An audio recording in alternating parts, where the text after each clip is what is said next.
You ever get that feeling like your family doesn't see you as a person so much as a convenient backup plan? Like you're the spare tire they forget they even have until they're stuck on the side of the road? Yeah, that's been the running theme of my relationship with my older sister, Trina, for as long as I can remember. I'm Owen, 32, software engineer, single, no kids, no drama. I live alone in a mid-rise apartment downtown with a security desk, a pool, a rooftop garden, and a no-nonsense building manager named Raul, who could give Clint Eastwood a run for his money in the get-off-my-lawn department. I work remote, keep my space quiet, and I've spent years building boundaries, real ones, that used to be impossible when it came to Trina. She's 37, married, and the proud mother of 3 wildly energetic kids under 10. She's also the kind of person who texts, "Can you watch the kids this weekend?" when she's already 5 minutes from my front door. She's done that more than once, like the act of asking was just a courtesy checkbox before she hands her kids over like their luggage with a return tag. Trina and I weren't always on bad terms. We grew up close enough. But something shifted once she had her first kid. Suddenly, I was the fun uncle, which started off innocent enough. Occasional babysitting, birthday gifts, Christmas mornings with hot chocolate and sticky fingers. But then, little by little, fun uncle turned into free childcare, and free childcare turned into default backup parent whenever she and Jeff need a break. And the worst part? Everyone in the family just went along with it. My mom especially. She's always been Team Trina. When I told her once that I couldn't keep bailing Trina out of weekend plans just because I had no kids of my own, she gave me that disappointed sigh and said, "You'll understand when you have a family, Owen." Like I wasn't already part of one. Like I was just on standby until I earned my place through marriage and a mortgage. I never got bitter, though, not at first. I love my niece and nephews. They're good kids. But I started to feel invisible. Like I was being used, then guilt for not being more supportive. You know that phrase, if you give them an inch. I gave a few feet, and Trina took the whole football field. Things reached a weird kind of normal. I'd get a text every few weeks, short notice, last minute, always phrased like I was doing her the biggest favor in the world, and she was being so generous by offering me the opportunity. Sometimes I said yes, sometimes I didn't. But every time I said no, I'd get a passive-aggressive text from Mom. "They were really counting on you." Or, "It's just one weekend, Owen. One weekend at a time, sure, until the whole year's gone." But last month, something changed. And I don't mean gradually. I mean a hard, unmistakable shift. It was a Friday night, and I was just packing a bag. I'd planned this weekend trip to the mountains 2 months in advance. My Airbnb was already booked. I had my camera, my hiking boots, even a new book I'd been saving for this exact trip. I was halfway through zipping my duffel when my phone buzzed. It was 10:08 p.m. "Trina, hey, can you watch the kids this weekend? We're already on the way. You're closer to the theme park, and they love your place. Should be easy." I just stared at the message for a solid 30 seconds. No please. No warning. Just "you're closer." Like I was a location pin on Google Maps. My jaw actually dropped. For once, I didn't feel guilty. I felt insulted.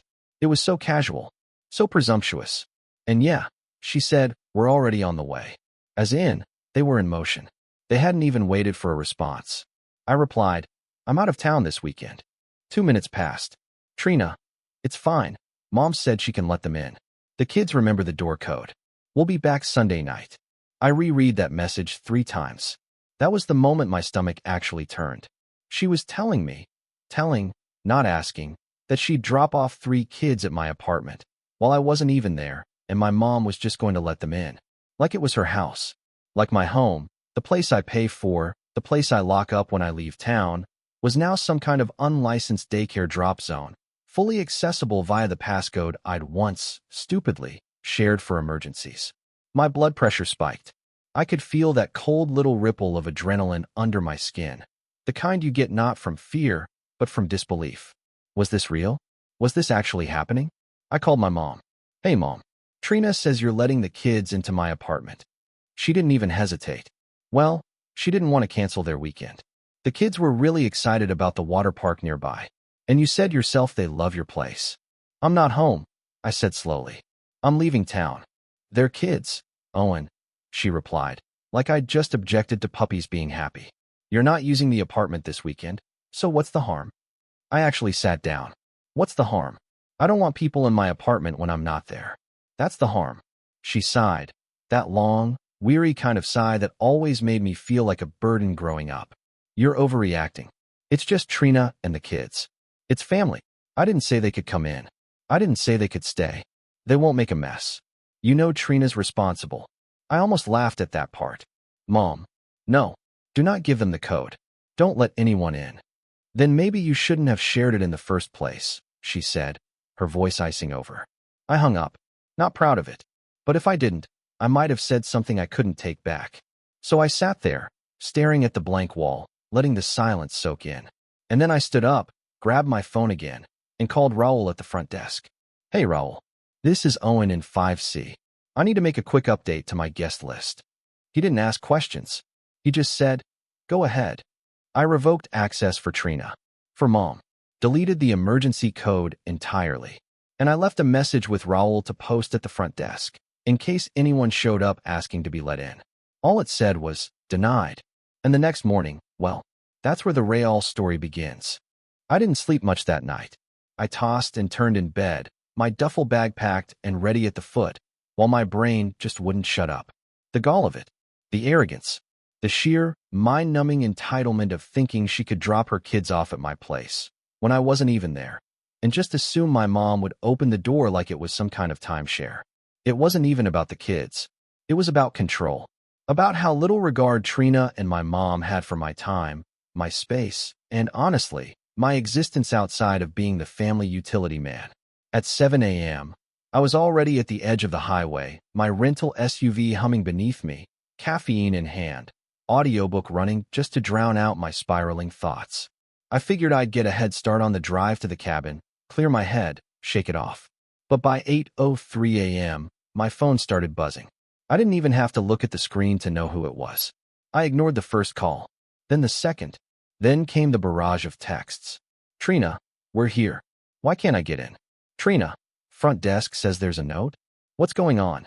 Trina, Owen, are you serious right now? I pulled into a rest stop and just stared at the messages. Not a single one asked where I was. Not one said, hey, is everything okay?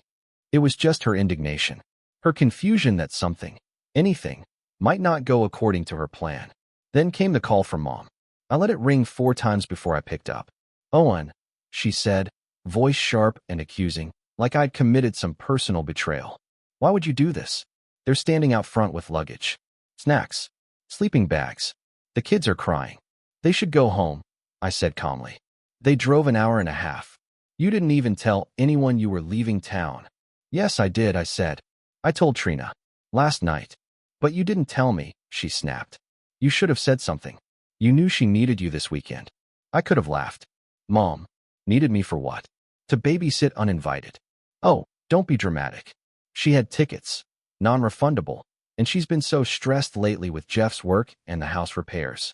She booked tickets before asking if I was even available. There was a pause, just long enough for the silence to answer for her. I pressed my thumb and forefinger into my temples, trying to steady the pressure building behind my eyes. She didn't plan this around me, I said. She planned this on me. Owen, you're closer. You don't have kids. It just makes sense. There it is, I muttered. What? That line. You don't have kids. Like I'm not busy. Like I don't have a life. Like I exist just to fill in for hers when she needs a break. She went quiet again, but not in a reflective way. Just that stewing silence, the one that always came before the guilt trip. Sure enough. I don't know what's happened to you, she said. You used to be so helpful. I used to let people walk all over me. I don't do that anymore. You're punishing your niece and nephews to prove a point. No, I'm saying no to you and Trina. The kids aren't the problem. You two are. She hung up, and I just sat there, hand frozen on the steering wheel, staring out at the vending machines and payphone and garbage bins like the answers might be printed on them. And that's when I knew. This wasn't just about a weekend. It hadn't been for a long time. This was years in the making. Back when Trina first had kids, I was the one who came over and built the cribs. When she and Jeff were still getting on their feet, I was the one who sent extra money so they wouldn't fall behind on daycare payments. One Christmas, I canceled my own travel plans to help when her youngest got the flu. And I never complained. Not once. Because that's what family does, right? But what family doesn't do? is act like you owe them that support. That your time is theirs to schedule, your space is theirs to invade, and your no is just a temporary hurdle before they guilt you into a yes. By the time I reached the cabin, I had 8 missed calls. 5 from Trina, 2 from Mom, and 1 from a number I didn't recognize. I ignored them all. I made a fire. Read half a chapter. Tried to relax. But the storm wasn't over. Not even close. Because when I finally turned my phone back on that night, the real betrayal hit me square in the chest. It started with a voicemail. From my building's manager, Raul. Hey Owen, just following up. Your mother and sister did try to come up again around noon. Security turned them away as you requested, but, well, someone must have shared the door code again. We caught the kids on the security feed trying to punch it in. I've already reset the code entirely. Let me know if you want a formal report. I sat there, staring at the wall. My hands were shaking. She gave them the code again. She'd either written it down or never deleted it. And she gave it to her kids like it was their apartment. Like it didn't matter what I said. Like the word no didn't apply. I texted Raul back. Told him to reset everything. I'd change the locks if I had to. And then I called Trina. She didn't answer. Then, 10 minutes later, she called back. No hello. No apology. I cannot believe you embarrassed me like that in front of my kids, she snapped. You gave them the code, I said quiet. Cold. So what? They've been there a million times. It's not like they don't know where everything is. You had no right. It's my family too, Owen. I needed help. I trusted you. No, you expected me to roll over. Again, they were looking forward to this. And you humiliated me. You humiliated them. They were crying in the car. Good. I said before I could stop myself. Maybe next time they'll ask before they drive over. She went silent for a second, stunned. Then her voice dropped, venomous. You're disgusting. I waited. You don't care about anyone but yourself. That's why you're still alone. That's why you don't have a family. And you never will. She hung up. I just stood there. My chest felt hollow. Like something inside had cracked. I didn't cry. I didn't scream. I just sat back down by the fire and stared into the embers for what felt like hours. Her words were still echoing in my head, but not because they hurt. Not really. No, the pain had passed. Now it was something else. A kind of clarity. It wasn't just Trina who treated me this way. It was the whole family. The ones who nodded along when she called me selfish. The ones who forgot my birthday last year, but remembered to text when they needed help moving. The ones who told me to be a good brother when I said no to loaning Trina money again. The ones who never saw me as enough unless I was useful. And I'd had enough. But it wasn't just about cutting them off. That would be too easy, too simple, and honestly, too forgiving. They'd walked over me for years. It was time I showed them what it looked like when the doormat stood up. I opened my laptop, logged into a few accounts, and that's when I saw something interesting. A payment. A series of them, actually, linked to my old Venmo account, the one I used to use for family stuff. Grocery splits, holiday dinners, and one recurring transaction from a name I didn't recognize. It was tied to a children's entertainment company, a party rental service. Trina's name was on the invoice, billed under my account. I stared at the screen, blood going cold. The dates went back 6 months. And that's when it hit me. This wasn't just about using my time. She was using my money. And that was the moment everything changed. There's a strange kind of silence that comes with betrayal. Not the noisy, dramatic type you see in movies, but a quieter, heavier silence. It's the sound of the world continuing on like nothing happened while your insides feel like they've been scooped out with a dull spoon. That's what it felt like sitting in that cabin, staring at the fire, the flickering light reflecting off my laptop screen as Trina's unauthorized charges blinked back at me like a slap I hadn't felt yet. 6 months. 6 months of payments. Different amounts. All just subtle enough to go unnoticed unless you were actively watching. A bouncy castle here. A magician there. Catering. Face painting. One payment even looked like it covered a deposit for a petting zoo. A petting zoo. All processed through an old linked card I hadn't used in ages. My old Visa. The one I kept active just in case of emergencies. Apparently, Trina had decided her emergencies counted too. I sat there frozen. It wasn't just about the money, though that totaled well over $2,000. It was the audacity, the deliberateness. She had to have known. Had to have gone into my account, remembered the login, seen that card was still connected, and thought, why not? Owen doesn't check. Owen doesn't mind. Owen won't notice. And the worst part? She was right, until now. That was my breaking point. But here's the thing about hitting bottom. It's not just about the fall. It's about what happens after. That long, slow inhale. The moment you look around and think, no one's coming to save me. So I guess I'll have to do it myself. I spent the rest of that weekend at the cabin. No distractions. No notifications. Just me, my laptop, and a notepad I kept scribbling in until the pages curled from all the ink. I made a list of every time they'd used me. Every small favor that had slowly eroded into obligation. Every birthday I'd spent helping. Every holiday I'd hosted without thanks. Every dollar I never asked to be paid back. I wrote it all down. Not out of bitterness, but clarity. Because you can't set boundaries unless you know where the line used to be. When I got home Sunday night, my building was quiet. Raul gave me a nod from the desk, like he already knew everything. I thanked him for stepping in and gave him a small envelope with a Starbucks card and a handwritten note. Thanks for guarding my castle. He smiled. Raul never smiled. That was my first small win. Then I got to work. First, I locked down every financial account I had. New logins. Two-factor authentication. Old credit card shredded. Venmo disconnected. Bank called. Charges disputed. They raised a flag on all of them. Said I might need to file a police report if it turned out a family member had done it. I told them I'd get back to them. Part of me still didn't want to believe it had gone that far. Next came the digital purge. Shared Netflix account? Gone. The one they used with my email, with my name still as the primary profile? Deleted. Hulu? Disney Plus? Amazon Prime? All mine. All canceled or locked. I didn't send a warning. Just waited. It took less than 24 hours for the group chat to light up. Trina, did you change the Netflix password? The kids were watching Encanto. Mom, I can't get into Amazon. Did you cancel our login? No, please. No, hey, just checking.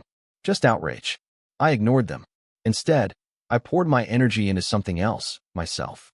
I'd been coasting for too long. Work was comfortable but uninspired. I'd been turning down promotions because I didn't want the stress. But something in me had changed. I wanted focus, control, a life where I got to choose who had access, not just to my apartment, but to me. So I started saying yes, to myself. I signed up for a UX design course I'd been eyeing for months, but always put off because something might come up. Started waking up earlier, cooking real meals, reading again, not just news headlines or Reddit threads, but books. I joined a small gym in the neighborhood that wasn't crowded and didn't have that hyper-aggressive vibe. I wasn't trying to become a fitness influencer. I just wanted to feel good. And slowly I did. The first time I said no after that weekend, it wasn't to Trina. It was to a coworker who asked if I could cover his shift on a Sunday for a thing he didn't want to explain. I almost typed sure out of habit. Then I stopped, took a breath, and replied, can't this weekend. Hope it goes well. He just said, no worries. That was it. No explosion. No manipulation. Just respect. It was like discovering a cheat code. The second time, it was Mom. She texted me midweek asking if I could swing by Trina's to help Jeff install a new security cam system. I replied, can't. I've got plans. She didn't respond. But she didn't push either. It felt like maybe she was starting to realize I wasn't bluffing anymore. That Friday, I came home to a letter under my door. Handwritten. No envelope. It was from Trina. The note was short, but not sweet. I don't know who you think you are lately, but this isn't you. You've changed. And not in a good way. You used to be dependable. Now you're just cold. The kids miss you. I hope you're happy. I read it once. Then again. Then I folded it neatly and dropped it in the trash. Not because I didn't care, but because I did. Enough to not respond. And that's when I started to notice something else. Space. Breathing room. My phone was quiet. No barrage of requests. No last minute, can you babysit? Texts. It was like they didn't know how to engage with me if I wasn't immediately available. And that silence? That glorious, guilt-free silence. It was better than any apology. I filled that silence with things that made me better. I started freelancing on the side, small design gigs that sharpened my creativity. I invested in a new camera and started taking weekend photography trips, sometimes just around the city, sometimes out in the countryside. I shared a few photos online. Got a modest following. It wasn't about becoming famous. It was about owning my time. And then came the email. From a startup in Austin I'd connected with a year ago. They were looking for a new lead product designer. Remote first. Flexible hours. Big creative freedom. Great pay. They asked if I was still interested. I stared at the screen for a long time. Not because I didn't know the answer, but because, for once, I realized I had options, a life not tethered to guilt, obligation, or family drama. I took the job. Didn't even tell anyone until weeks later. Not out of spite, but because I didn't know them a play-by-play. The day I signed the offer letter, I poured myself a glass of wine, sat out on my tiny balcony, and watched the city lights flicker on. For the first time in forever, I felt light. Like I'd been carrying around this invisible backpack of expectations for years and finally dropped it off somewhere and forgot to pick it up. But just as I started to feel like I was finally climbing, that I'd found my footing again, the universe, or maybe just my family, found a way to yank me back down. It came in the form of a phone call. Not from Trina. Not from Mom. From my aunt. My dad's sister. Someone I hadn't spoken to in over a year. "Hey, Owen," she said, her voice careful, almost rehearsed. "Listen, I hate to be the one to tell you this, but there's something going around the family. Something you should probably know." She hesitated, then continued. "Trina's been telling people you stole money from her." My heart sank. She said you hacked her account, that you canceled things she already paid for, that you embarrassed her in front of the kids and the neighbors. There's even a rumor going around that you screamed at them through the door. What? I blinked. I wasn't even home. "I know," she said quietly, "but not everyone's asking for your side. They're just taking hers." I felt that familiar burn again. Anger, betrayal, disbelief. All mixing into something that curled hot in my chest. "She's rewriting everything," I said. "She's not just rewriting it," my aunt replied. "She's weaponizing it." And just like that, I knew. This wasn't over. I had climbed back from the edge. But Trina? She was building a whole new cliff to push me off. And this time, she wasn't coming at me directly. She was coming for my reputation, my job, my peace. I looked out the window, eyes narrowing. If she wanted a war, she'd just declared it. And I was done playing defense. The week after that phone call from my aunt, I felt like I was standing on the edge of a chessboard, my opponent smugly convinced they had me in checkmate, while I sat quietly repositioning pawns, already mapping the endgame in my head. It wasn't just about Trina anymore. She'd crossed a threshold that most people don't come back from. Not just betrayal, but character assassination. And she wasn't doing it loudly. She was doing it with whispers, reshaping the family narrative one conversation at a time. That's how she worked. Subtle, indirect, and manipulative. She knew exactly how to phrase things, so she looked like the victim while planting enough doubt about me that people would start questioning my behavior. I couldn't let that stand. But this time, I wasn't going to react. I was going to build. First, I started with information. I logged into every platform where my name, my money, or my account had ever crossed paths with Trina. Emails, Venmo, Google Drive folders from old birthday parties she asked me to help organize. I built a private folder labeled Receipts, and I filled it. There were messages confirming she had access to my card. Old texts from 3 years ago. "Hey, can I just use your card for the party? I'll pay you back next week." Spoiler, she never did. Emails where I'd booked services for her kids' birthdays. Services that lined up exactly with the mysterious charges I found. Even a photo she posted once on Facebook of a magician in her backyard. She captioned it, "Thanks to my amazing bro Owen for helping make Carter's party magical." Magician? For $100. On my card. Same day. There it was. Everything she'd denied, everything she'd twisted, I had in black and white. But I didn't blast it out. I wasn't going to sink to her level. I was going to let her sink herself. Next, I called the bank again. I asked if I could file a delayed fraud complaint. Not on anonymous charges, but on a known party using my card without permission over time. I explained the situation carefully. The agent, a woman named Patrice, paused for a long moment and said, "That's actually more common than you'd think." She walked me through the process.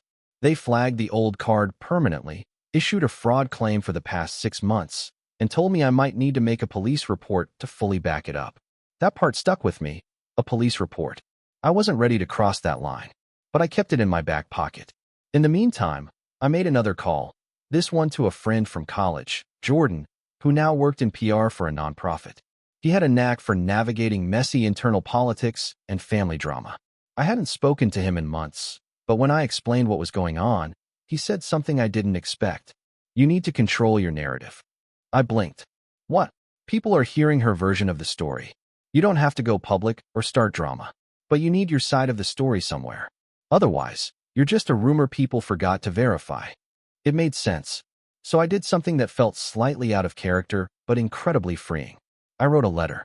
Not to Trina, not to my mom, to the family. An email, written carefully, with no anger, no caps lock, no accusations. Just facts. Plain and neutral. I explained how I discovered the unauthorized charges, how I'd reached out privately to address them, how I'd been ignored, then attacked. I attached screenshots, timelines, invoices, old messages, just enough to be undeniable. Then I ended it with this. I know some of you may have heard things about me lately. I won't try to control what people believe. I just want you to have my side, backed by facts. I love this family, but I won't tolerate being lied about or used. I hope you understand why I've stepped back. If you want to talk, I'm here. If not, I respect that too. And I hit send. The fallout was immediate and fascinating. My cousin Taylor replied first. Didn't know half of this. That's messed up. Sorry you've been dealing with it alone. Then my uncle, from my dad's side, sent a short but solid. Thanks for the clarity. Appreciate how you handled this. Even my grandma, who barely knows how to use her iPad, left me a voicemail. I just want you to know, sweetheart, I believe you. And I love you. Don't let them make you feel small. But there was no reply from Trina. Not one word. Instead, 3 days later, I got a text from Mom. You really had to send that email? You embarrassed her. Everyone's talking. I didn't reply. She followed up. You made your point. Now can we please stop all this? And that told me everything I needed to know. To her, it wasn't about right and wrong. It was about appearances. And that's when I made my decision. If Trina cared so much about how she looked to the family, maybe it was time to show her what real exposure looked like. But not through drama. Not through confrontation. Through consequences. I started researching small claims court. Turns out, in my state, you can sue someone for up to $5,000 without a lawyer. You just need evidence. Guess what I had? Receipts. Logs. Statements. Proof she used my payment method repeatedly without consent and never reimbursed me despite written promises. And then came the part that surprised even me. When I spoke to the court clerk about the process, she asked if I'd ever filed a report. I paused. That phrase again. A police report. So I went down to the precinct. Explained everything calmly. The detective on duty, Officer Ramirez, asked me, did you ever give her permission to use your card? Once. 3 years ago. She asked to use it for a birthday party. I never authorized anything after that. He nodded. It's murky, but if she kept using it without asking, and there's a pattern, you might have a case for financial abuse or unauthorized access. Especially since it was for her personal gain. He handed me a form. I can't promise charges, he said. But this creates a record, which helps if this escalates. I filled it out. Not out of revenge, but out of principle. Because this time, I wasn't going to disappear quietly. I wasn't just rebuilding my life. I was reclaiming respect. And the final piece? A letter. Handwritten. To Trina. I know what you did. I gave you trust. You used it. Then you lied. You told people I was unstable, that I stole from you, that I embarrassed your kids. The truth is, I protected myself, for once. And I won't apologize for that. I've filed a formal dispute. I've submitted a report. If you want to resolve this like adults, I'm open to a conversation, with documentation, not excuses. If not, I'll let the court sort it out. I'm done cleaning up after your chaos. Owen. I didn't mail it. Not yet. But it's sitting in a stamped envelope in my drawer. Waiting. Because the moment she makes her next move, I'll make mine. And this time, she won't see it coming. By the time I sent the letter, everything was already in motion. I waited until Monday morning. I wanted it to land when Trina would be least prepared. School drop-off chaos. Coffee still brewing. Probably juggling a toddler on one hip and a missing sneaker in the other. I walked it to the post office myself, handed it over the counter, and got a tracking number just for the satisfaction of it. I wanted confirmation that it was received, that she held it in her hands, that she read it. But by then, she already knew something was coming. She just didn't know how much. See, I hadn't just filed the small claims paperwork. I'd done my homework. I didn't want just a win, I wanted clarity. I wanted the truth to stand tall, undeniable, so no amount of family spin or guilt-shaming could blur it. So I filed a request with my bank and got an official notarized document itemizing every fraudulent transaction tied to my old Visa card. It took 10 days, but it was worth the wait. Every date, every vendor, every amount, all in clean black and white. Then, I requested the email logs from Venmo and PayPal, where Trina had accidentally used my email for personal purchases. Turned out she had used my login for 3 of her own purchases, including that infamous petting zoo party. Screenshots were taken. Statements compiled. I made a binder. Yeah, a binder. I also printed the text messages she'd sent over the years. Dozens of "can you cover this?" messages. Most without a clear yes from me. Some with follow-ups she'd never responded to. And best of all, a message from 3 years ago that said, "Thanks again for letting me use your card for Carter's birthday. You're a lifesaver." The next payment after that message? 6 months later. No approval. No heads up. Just silence and spending. It took me a while to see it for what it was. Not just misuse.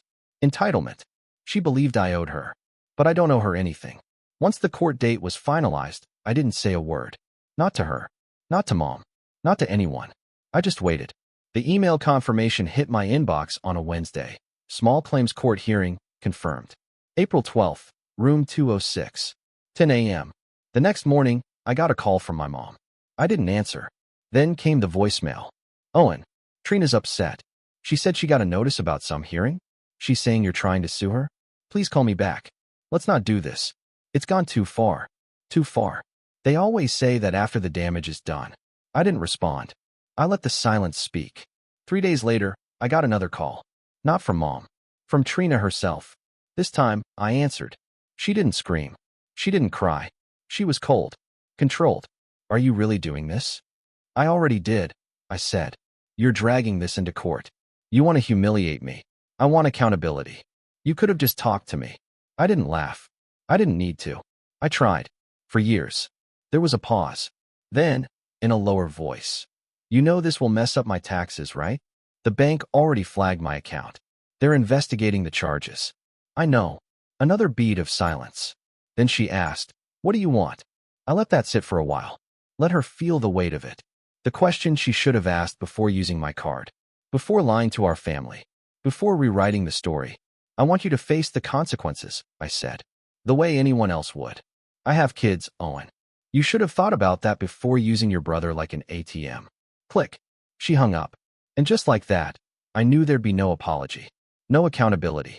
Not unless someone made her. The morning of the hearing, I wore a simple button-down. Nothing dramatic. Just professional. Clean. Confident. I brought my binder. 3 copies. 1 for the judge, 1 for Trina, 1 for myself. She showed up 15 minutes late. No lawyer. No binder. Just an oversized purse and a sour expression that looked like she'd bitten through a lemon. She didn't look at me as she walked in. Sat down with her arms crossed, like a kid being forced to sit through detention. The judge, a middle-aged woman with tired eyes and a no-nonsense tone, called the case number. I stood. So did Trina. "Mr. Owens, you're the plaintiff. Please state your claim." I took a breath. Spoke clearly. Calmly. "I'm here because my sister used my financial accounts without permission over a period of several months. I've provided documentation, including bank statements, messages, and login history. I'm requesting reimbursement of $2,847.19. The judge raised an eyebrow. "That's quite specific." "Yes, Your Honor." I itemized each transaction with attached proof. She nodded, flipping through the packet I'd handed her. "Ms. Rhodes," the judge said, turning to Trina, "how do you respond?" Trina looked up, all fake composure. "He let me use the card once. I thought it was still okay. He never told me to stop." "Did he give you written consent for the later charges?" "Well, no. But he didn't say no either." "Did you reimburse him for any of the charges in question?" "I was going to. He never asked. He just blew up." The judge looked back down at the packet, quietly turned a few pages. Then she said something that surprised even me. "Ms. Rhodes, are you aware that continued use of a financial account without explicit authorization can constitute financial abuse, even among family members?" Trina stiffened. "This isn't a criminal court," the judge continued, "but I strongly advise you to understand the gravity of this. Based on the evidence provided, it's clear the plaintiff did not give ongoing permission, and you continued to benefit from his financial resources without consent. The pause that followed was heavy. Judgment. In favor of the plaintiff. Full reimbursement of $2,847.19 is ordered to be paid within 30 days. Bang of the gavel. And just like that, it was over. Trina stormed out. Didn't look back. She didn't even try to speak to me. But I didn't need her to. Because something shifted after that. The money came, barely on time, and only after I sent a formal warning, but it arrived. A check. No note. I deposited it, then closed the old bank account entirely. New cards. New logins. Fresh start. And the family? Some stayed quiet. Others reached out. Taylor, my cousin, sent a text. You did the right thing. Took guts. My grandma sent cookies. My mom. She didn't speak to me for 2 weeks. When she finally called, it was cautious. I still think it didn't need to go that far, she said. I let her talk. Then I said, it wouldn't have. If anyone had listened when I said no. She didn't argue. Just exhaled. I hope you're doing okay. I am, I said. And I meant it. Because for the first time in years, I was living on my terms. No more guilt texts. No more last-minute babysitting. No more apologies for having boundaries. I wasn't the family doormat anymore. I was Owen. 32. Independent. Clear-eyed. And finally, free.